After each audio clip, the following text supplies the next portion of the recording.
ನಮಸ್ಕಾರ ಸ್ನೇಹಿತರೆ, ಎಲ್ಲರೂ ಹೇಗಿದ್ದೀರಾ? SN ಕನ್ನಡ ಚಾನಲ್ಗೆ ಸ್ವಾಗತ. ಕರ್ನಾಟಕ ರಾಜ್ಯದ ಉತ್ತರ ಕನ್ನಡ ಜಿಲ್ಲೆಯ ಪಶ್ಚಿಮ ಕರಾವಳಿಯಲ್ಲಿರುವಂತಹ ಮಿರ್ಜಾನ್ ಕೋಟೆಯು ತನ್ನ ವಾಸ್ತುಶಿಲ್ಪದ ಸೊಬಗಿಗೆ ಹೆಸರುವಾಸಿಯಾದ ಕೋಟೆ. ಹಿಂದೆ ಹಲವಾರು ಯುದ್ಧಗಳ ಸ್ಥಳವಾಗಿತ್ತು. SN ಕನ್ನಡ ಚಾನಲನ್ನು ಯಾರೆಲ್ಲ ಸಬ್ಸ್ಕ್ರೈಬ್ ಆಗದೆ ನೋಡ್ತಾ ಇದ್ದೀರಾ, ದಯವಿಟ್ಟು ಸಬ್ಸ್ಕ್ರೈಬ್ ಮಾಡ್ಕೊಳ್ಳಿ ಸ್ನೇಹಿತರೆ.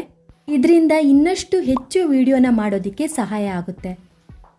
ಪ್ರವಾಸಿಗರ ಪಾಲಿಗೆ ಸ್ವರ್ಗದಂತೆ ಇರುವಂತಹ ಉತ್ತರ ಕನ್ನಡ ಜಿಲ್ಲೆಯಲ್ಲಿ ಇತಿಹಾಸ ಸಾರುವಂಥ ಹಲವಾರು ತಾಣಗಳಿವೆ.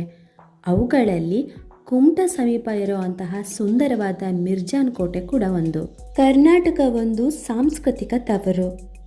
ಇದು ಭಾರತದ ಇತಿಹಾಸದಲ್ಲಿ ತನ್ನದೇ ಆದ ಕೊಡುಗೆಯನ್ನು ದೇಶಕ್ಕೆ ನೀಡಿದ ಹಿರಿಮೆ ಈ ರಾಜ್ಯಕ್ಕಿದೆ.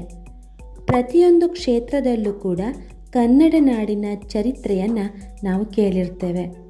ಇತಿಹಾಸದ ಪುಟವನ್ನು ನಾವು ತಿರುವಿದಾಗ ಅನೇಕ ರಾಜರು, ಸಾಮಂತರು ಕರ್ನಾಟಕವನ್ನು ಆಳಿರೋದನ್ನು ನಾವು ಓದಿರ್ತೇವೆ. ಅವರ ಆಳ್ವಿಕೆಯ ಕಾಲದಲ್ಲಿ ರಾಜ್ಯ ಹೀಗಿತ್ತು ಹಾಗಿತ್ತು ಅನ್ನೋ ವಿಷಯಗಳು ನಮ್ಮ ಕಿವಿಯಲ್ಲಿ ಸದ್ದು ಮಾಡ್ತಲೇ ಇರ್ತವೆ. ಅದಲ್ಲದೆ ಅವರ ರಾಜ್ಯ, ಕೋಟೆ ಹೇಗಿರ್ಬೋದು ಎಂಬ ಕುತೂಹಲಕ್ಕೆ ಕೋಟೆ ಕೊತ್ತಲಗಳು, ಹಳೆಯ ಶಾಸನಗಳು, ನಾಣ್ಯ ಗ್ರಂಥಗಳು, ಹೀಗೆ ಹಲವಾರು ನಿದರ್ಶನಗಳು ನಮ್ಮ ಕಣ್ಮುಂದೆ ಸಿಗ್ತವೆ.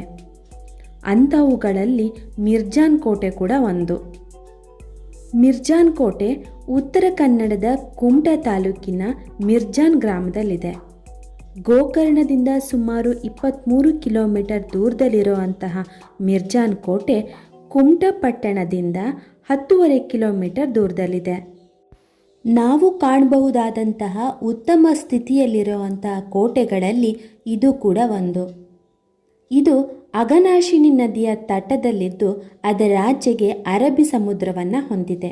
11.5 ಎಕರೆಗಳಷ್ಟು ವಿಸ್ತಾರವಾದ ಪ್ರದೇಶದಲ್ಲಿ ಈ ಕೋಟೆ ಇದ್ದು ನೋಡೋದಕ್ಕೆ ತುಂಬ ಆಕರ್ಷಕವಾಗಿದೆ. ಈ ಕೋಟೆಯು ಕರಾವಳಿ ಪ್ರದೇಶದಲ್ಲಿ ಕಂಡುಬರುವಂತಹ ಜಂಬಿಟ್ಟಿಗೆ ಕಲ್ಲಿನಿಂದ ನಿರ್ಮಾಣ ಆಗಿದ್ದು ಇಂದಿಗೂ ಅದರ ಗೋಡೆಗಳು ಗಟ್ಟಿಯಾಗಿವೆ. ಇದರಲ್ಲಿ ಒಂದು ಮುಖ್ಯ ದ್ವಾರವಿದ್ದು 3 ಉಪದ್ವಾರಗಳು ಇವೆ. ಕೋಟೆಯ ಸುತ್ತ ತಗ್ಗು ಪ್ರದೇಶ ಇದ್ದು ಹಲವಾರು ಗುಪ್ತ ದ್ವಾರಗಳನ್ನು ಕೂಡ ಹೊಂದಿದೆ.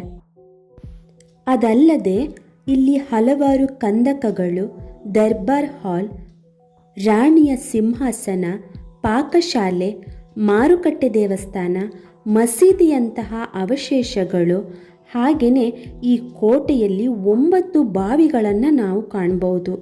ಅದಲ್ಲದೆ ಕೋಟೆಯ ಧ್ವಜಸ್ತಂಭ, ಕಾವಲು ಗೋಪುರ, ಅಲ್ಲಿಂದ ಕಾಣುವಂತಹ ಅಘನಾಶಿನಿ ನದಿ ನೋಡುಗರನ್ನು ಆಕರ್ಷಿಸೋದಂತೂ ಸುಳ್ಳಲ್ಲ. ಮೆಟ್ಟಿಲುಗಳ ನಿರ್ಮಾಣ ಆಕರ್ಷಕವಾಗಿದ್ದು ಪ್ರತಿಯೊಂದು ದ್ವಾರವು ಹಾಗೆಯೇ ಕೋಟೆಯ ಕಲ್ಲುಗಳು ಜನರನ್ನು ಆಕರ್ಷಿಸುತ್ತೆ. ಅಲ್ಲದೆ ಕೋಟೆ ನಿರ್ಮಾಣ ಅಚ್ಚುಕಟ್ಟಾಗಿದ್ದು ಪ್ರತಿಯೊಂದು ಸೌಕರ್ಯವನ್ನು ಈ ಕೋಟೆ ಹೊಂದಿರೋದಕ್ಕೆ ಸಾಕ್ಷಿ ಲಭಿಸುತ್ತೆ.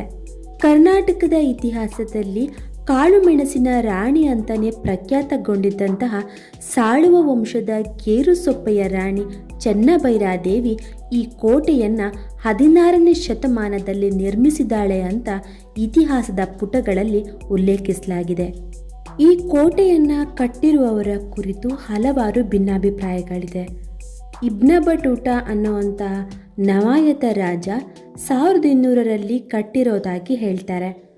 ಮತ್ತೊಂದು ವಾದದ ಪ್ರಕಾರ ಈ ಕೋಟೆಯನ್ನು ಬಿಜಾಪುರದ ಸುಲ್ತಾನ ಶರೀಫುಲ್ ಮುಲ್ಕ್ ಇದನ್ನು 1608 ಹಾಗೆ 1640ರ ಕಾಲದಲ್ಲಿ ಕುಮಟಾ ಪಟ್ಟಣ ರಕ್ಷಣೆ ದೃಷ್ಟಿಯಿಂದ ಕಟ್ಟಿದ್ದಾನೆ ಅಂತ ಕೂಡ ಹೇಳ್ತಾರೆ. ಹೆಚ್ಚಿನವರ ಪ್ರಕಾರ ಇದು ಗೇರುಸೊಪ್ಪೆಯ ರಾಣಿ ಕಟ್ಟಿರೋದು ಅನ್ನೋ ಮಾತು ಸ್ಥಳೀಯ ವಲಯದಲ್ಲಿದೆ. ರಾಣಿ ಚೆನ್ನಭೈರಾದೇವಿಯು ವಿಜಯನಗರ ಅರಸರ ಸಾಮಂತ ರಾಣಿಯಾಗಿದ್ದು ಸುಮಾರು 54 ವರ್ಷಗಳ ಕಾಲ ಈ ಪ್ರಾಂತ್ಯವನ್ನು ರಾಜ್ಯಭಾರ ಮಾಡಿರೋದು ವಿಶೇಷವಾಗಿದೆ. ಈ ರಾಣಿಯ ಆಳ್ವಿಕೆಯ ಅವಧಿಯಲ್ಲಿ ವ್ಯಾಪಾರ ವಹಿವಾಟು ಜೋರಾಗಿಯೇ ಇತ್ತು. ಈ ಪ್ರದೇಶ ಅಕ್ಕಿ ಮತ್ತು ಕಾಳುಮೆಣಸಿನ ವ್ಯಾಪಾರದ ಪ್ರಮುಖ ಕೇಂದ್ರವಾಗಿತ್ತು. ಉತ್ತರ ಕನ್ನಡ ಜಿಲ್ಲೆ ಪ್ರವಾಸಿಗರ ತವರೂರು. ಇಲ್ಲಿಯ ಗೋಕರ್ಣ, ಮುರುಡೇಶ್ವರ, ಇಡಗುಂಜಿ ಗಣೇಶನ ಸನ್ನಿಧಿಗೆ ಬರೋ ಅಂಥ ಪ್ರವಾಸಿಗರಿಗೆ ಮಿರ್ಜಾನ್ ಕೋಟೆ ಕೂಡ ಒಂದು ಸುಂದರ ತಾಣ. ಇವತ್ತಿನ ಈ ಮಾಹಿತಿ ವಿಡಿಯೋ ನಿಮಗೆ ಯೂಸ್ಫುಲ್ ಅಂತ ಅನಿಸಿದರೆ ಎಲ್ರಿಗೂ ಶೇರ್ ಮಾಡಿ, ಸಬ್ಸ್ಕ್ರೈಬ್ ಆಗೋದನ್ನು ಮರಿಬೇಡಿ ಸ್ನೇಹಿತರೆ. ಮತ್ತೆ ಮುಂದಿನ ವಿಡಿಯೋದೊಂದಿಗೆ ಭೇಟಿಯಾಗೋಣ. ಧನ್ಯವಾದಗಳು.